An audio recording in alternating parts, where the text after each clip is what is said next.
It was just past midnight when Lucy and her friends decided to grab some late-night McDonald's.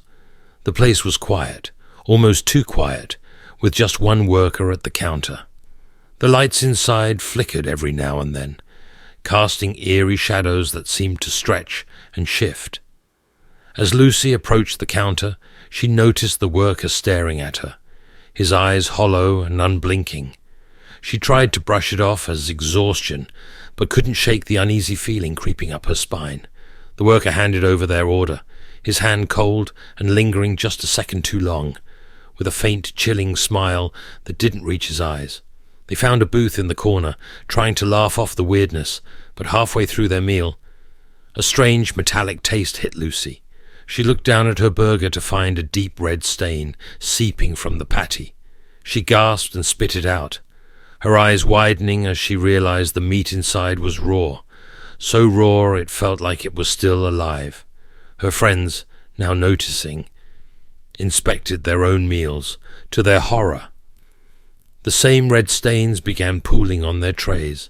Lucy rushed back to the counter, but the worker was nowhere to be seen.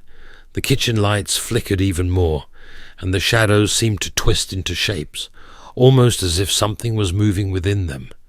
Then a loud metallic crash came from the kitchen. Ignoring their fear, Lucy and her friends decided to investigate.